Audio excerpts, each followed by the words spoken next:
ये कहानी भविष्य की है, जब इंसानों के बीच एक बहुत बड़ी वॉर हुई जिसकी वजह से पृथ्वी पूरी तरह से बंजर और वीरान हो गई, जिसे अब लॉस्ट लैंड कहते हैं। अब पूरी पृथ्वी पर बस एक ही शहर में इंसान जिंदा है, जिसका नाम ओवरलैंड है। इस शहर पर चर्च के लोगों का राज है, जो बचे हुए इंसानों को अपने तरीके से जीने देते हैं। तो मूवी की शुरुआत में हम ग्रे नाम की विच को देखते हैं, जिसे चर्च की ऑफिसर जाइला सबके सामने फांसी दे रही होती है, ताकि बचे हुए इंसानों में से कोई भी चर्च के खिलाफ आवाज न उठा सके। जाइला ग्रे को लटकाकर वहां से चली जाती है, पर तभी ग्रे वहां खड़े एक सिपाही को अपने जादू से हिप्नोटाइज कर लेती है। उस सिपाही को ऐसा महसूस होता है जैसे उसे ही फांसी दी जा रही है। वो सिपाही अपनी रस्सी पर गोली मारकर खुद को बचा लेता है, पर असल में वो ग्रे की रस्सी को गोली मारता है और अब ग्रे आजाद हो जाती है। जाइला को जब ये पता चलता है तो वो गुस्से में आकर अपने ही सिपाही को मार देती है और ग्रे को ढूंढने लगती है। फिर ग्रे एक एक कर जाइला के सभी सिपाहियों को मार देती है और एंड में जाइला की गर्दन पर चाकू रख देती है, मगर जाइला बिल्कुल भी खौफजदा नहीं होती। वो ग्रे से कहती है कि मुझे मार दो, मगर ग्रे उसके लिए कुछ और ही सोचती है। वो जाइला को सबके सामने लटका देती है, जिसे देखकर वहां मौजूद लोगों के मन में चर्च का थोड़ा डर कम हो जाता है और सभी लोग ग्रे की जय जयकार करने लगते हैं। ग्रे वहां से एक टावर में आ जाती है, जहां पर एक बूढ़ी औरत बैठी होती है। ग्रे उस औरत को कुछ पैसे देती है, क्योंकि वो बूढ़ी औरत बचपन से ही ग्रे के साथ रहती है। अगले दिन ग्रे से मिलने के लिए रानी अपने मंत्री जिरास के साथ आती है।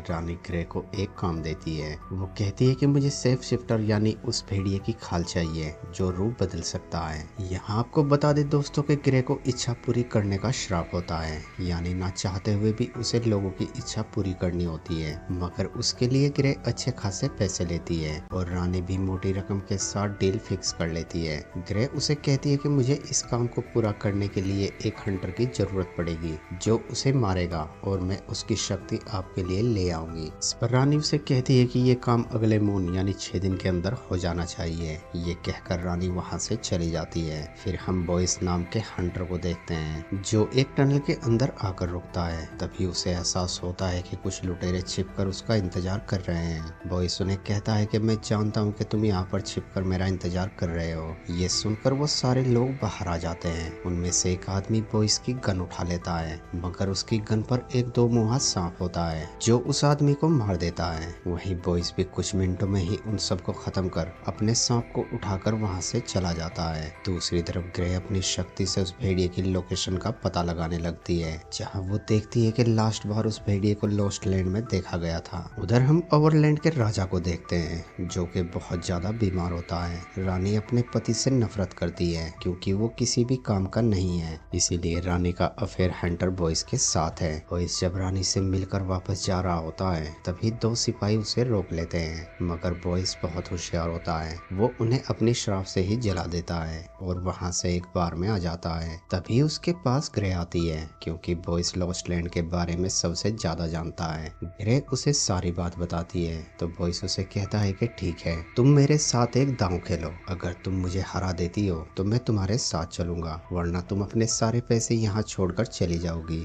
मगर बॉयस नहीं जानता था कि ग्रे एक विच है। ग्रे बॉयस को पहले ही दांव में हरा देती है, पर तभी वहाँ पर चर्च के सिपाही आकर इन्हें घेर लेते हैं। जाइला बॉयस से कहती है कि मैं जानती हूँ कि तुम पैसों के लिए कुछ भी कर सकते हो, इसीलिए मैं तुम्हारे साथ एक डील करती हूँ। तुम इस विच को मार दो, मैं तुम्हें मुंह मांगी कीमत दूंगी। मगर बॉयस असूलों का पक्का होता है। वो जाइला से कहता है कि मेरी डील ग्रे के साथ पक्की हो गई है। ये कहकर बॉयस अपने सांप को ऊपर खड़े सिपाही के पास फेंकता है। वो सांप उस सिपाही को डसकर मार देता है, पर तभी जाइला उस सांप के 2 टुकड़े कर देती है और इसी दौरान ग्रे और बॉयस वहां से भाग जाते हैं और एक खंडर जैसी जगह पर आकर रुकते हैं, जहां बॉयस अपने लिए एक नया सांप ढूंढता है, मगर उसे उसके पहले जैसा सांप नहीं मिलता। रात में अचानक बॉयस चाकू से ग्रे के ऊपर हमला करता है, मगर ग्रे बॉयस के गले पर अपना चाकू रख देती है। तब बॉयस ग्रे के पास रेंगते हुए बिच्छू को मारता है। वो ग्रे से कहता है कि मैं तुम्हें नहीं बल्कि इस जहरीले बिच्छू को मार रहा था। फिर हमें चर्च के सबसे बड़े पादरी रियाक को दिखाया जाता है,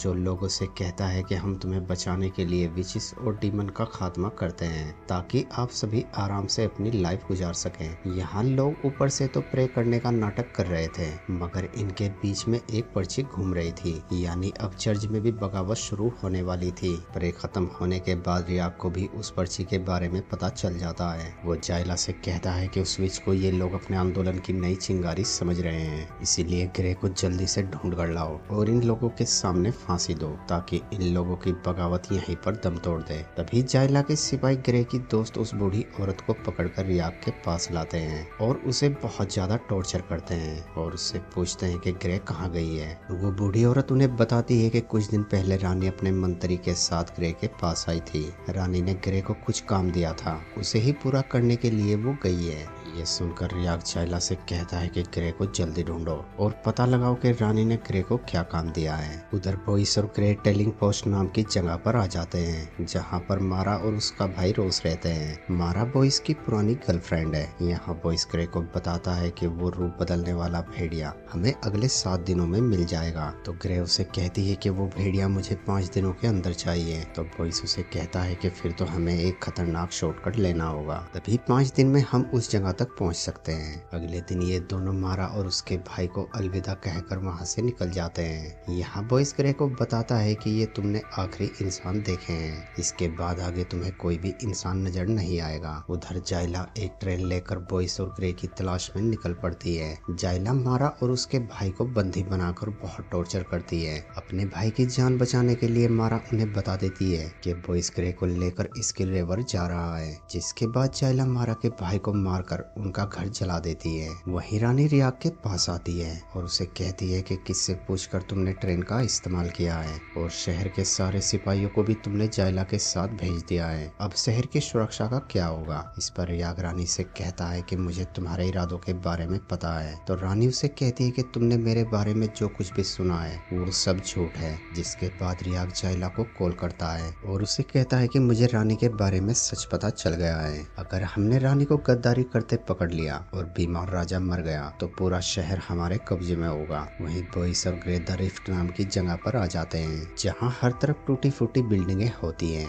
यहाँ बॉयस ग्रे को लेकर एक बिल्डिंग में आ जाता है जहाँ पर एक केबल बस होती है। बॉयस ग्रे से कहता है कि यहाँ पर एक आदमी है जो पैसे लेकर इंसानों को दूसरी तरफ पहुँचाता है। बॉयस उस आदमी को आवाज लगाने लगता है, मगर उन्हें कोई भी दिखाई नहीं देता। तभी बॉयस देखता है कि उस आदमी को किसी ने फांसी पर लटका दिया है। ये देखकर ग्रे और बॉयस समझ जाते हैं कि ये जायला का ही काम है और अगले ही पल जायला और उसके सिपाही इन दोनों को चारों ओर से घेर लेते हैं। जायला यहाँ बॉयस को मारा दिखाती है और उसे कहती है कि तुम ग्रे को मार दो, मैं तुम्हारी गर्लफ्रेंड को छोड़ दूंगी, मगर बॉयस उसे मना कर देता है। तो जायला गुस्से में आकर मारा को मार देती है। ये देखकर बॉयस की हट जाती है और ग्रे और बॉयस मिलकर जायला के सिपाहियों को मारने लगते हैं, मगर ये नहीं जानते थे कि ट्रेन में और भी सिपाही मौजूद हैं। वो सारे सिपाही एक साथ मिलकर इन पर हमला करने लगते हैं और अब इनके पास इतनी गोलियां भी नहीं थी, तो ये दोनों वहां से भागने लगते हैं और उस केबल बस में आकर बैठ जाते हैं। बॉयस गोली मारकर व्हील को गिरा देता है और बस गहरी खाई से गुजरने लगती है। तभी ग्रे कुछ सिपाहियों को बस की छत पर देखती है। ग्रे छत पर आकर उन सिपाहियों को खत्म करने लगती है। जायला ये देखकर बस की केबल को काट देती है, जिसकी वजह से वो पूरी बस खाई में जाकर फंस जाती है। अब ग्रे और बॉयस खाई की दीवारों पर चढ़ना शुरू कर देते हैं और बस गिरने से पहले वो दोनों चढ़ जाते हैं। तभी जायला दूर से बॉयस के ऊपर निशाना लगाती है और गोली बॉयस के कंधे पर आकर लगती है, जिसके बाद जायला ग्रे के सर पर निशाना लगाती है। पर तभी ग्रे जायला को अपने जादू से हिप्नोटाइज कर देती है, जिसकी वजह से जायला की आंखें चुंधिया जाती हैं और इसी बात का फायदा उठाकर ग्रे और बॉयस वहां से भाग जाते हैं। अब रात में बॉयस अपनी गोली खुद निकालता है और ग्रे उसके जख्मों को सीती है। बॉयस ग्रे से कहता है कि जायला ने मारा को मारकर बहुत बड़ी गलती की है, मैं उसे जिंदा नहीं छोड़ूंगा। उधर रानी को पता चलता है कि वो प्रेग्नेंट है। रानी जानती है कि इस बच्चे का बाप बॉयस है, मगर वो सबके सामने ऐसा दिखा देती है कि ये बच्चा लॉर्ड का ही है। ये सबको पता लगने के बाद रानी अपने राजा को मार देती है। वहीं अब ग्रे और बॉयज शैडो बेन नाम की जगह पर आ जाते हैं। ये जगह खतरनाक मॉन्स्टरों से भरी होती है। तभी इन्हें जायला की ट्रेन की आवाज आती है और मजबूरन इन दोनों को उसी खतरनाक जगह पर छिपना पड़ता है। ग्रे के कहने पर बॉयज अपने चारों ओर ऑयल बिखेर लेता है और अब रात होते ही इस टावर की लाइट अचानक जलने लगती है और एक मॉन्स्टर निकलकर बाहर आता है, जिसे देखकर बॉयज अपने चारों ओर आग लगा देता है और देखते ही देखते यहाँ हजारों मॉन्स्टर आ जाते हैं। जिसके बाद यहाँ हमें एक जबरदस्त फाइट देखने को मिलती है। ग्रे और बॉयज बड़ी हिम्मत से उनके साथ लड़ते हैं। अभी टावर के ऊपर बैठा मॉन्स्टर का राजा इनके ऊपर छलांग लगा देता है और इन दोनों को दबोच लेता है। वो मॉन्स्टर ग्रे को उसके नाम से पुकारता है और उसे कहता है कि तुम्हें दोबारा यहाँ नहीं आना चाहिए था, पर ग्रे उस मॉन्स्टर को अपनी आंखों से हिप्नोटाइज कर लेती है और अपनी शक्ति से आग का एक बहुत बड़ा घेरा बनाती है,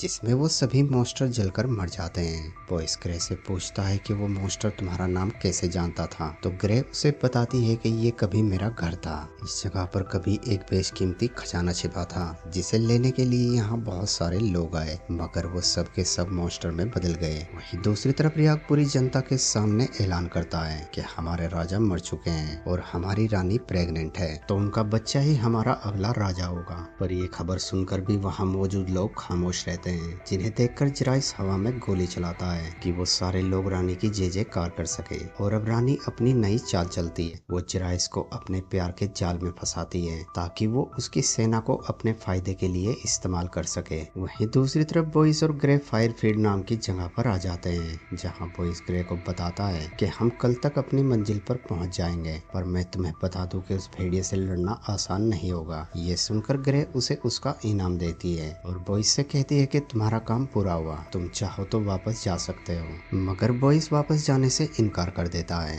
वो कहता है कि मैं तुम्हारे साथ चलूंगा क्योंकि मैं चाहता हूँ कि तुम जिंदा रहो। इसके बाद ये दोनों एक टनल से गुजर रहे होते हैं कि तभी इन्हें जायला की ट्रेन की आवाज आती है। तो ये दोनों इस बार एक प्लान बनाते हैं। ग्रे उस ट्रेन के सामने आकर खड़ी हो जाती है, जिसे देखकर जायला बहुत खुश होती है। उसे लगता है कि उसने विच को ढूंढ लिया है। जायला अपने सिपाही को ट्रेन तेज करने को कहती है और अब ग्रे ट्रेन के सामने दौड़ना शुरू कर देती है। तभी जायला देखती है कि आगे पटरी टूटी हुई है। इससे पहले कि वो कुछ समझ पाती, वो ट्रेन नीचे खाई में गिरने लगती है और ग्रे को बॉयज बचा लेता है। यहाँ जायला और उसके सारे सिपाहियों की मौत हो जाती है। जब रियाक को यह खबर मिलती है तो वो अपने गार्ड के साथ राजा की गद्दी हथियाने का सोचता है, पर तभी वहाँ पर जिराइस आ जाता है और रियाक के इरादे देखकर उसे और उसके सिपाहियों को मार देता है और ये खबर आकर रानी को देता है। रानी ये खबर सुनकर बहुत खुश होती है क्योंकि उसका सबसे बड़ा कांटा जिरास ने निकाल दिया है। वहीं मून का आज आखिरी दिन है और बॉयज और ग्रे अपनी मंजिल पर पहुंच जाते हैं। ये पूरी जगह भेड़िए के शिकार किए लोगों की खोपड़ियों से भरी होती है। यहाँ बॉयज एक बार फिर से ग्रे से कहता है कि ये जगह बहुत खतरनाक है,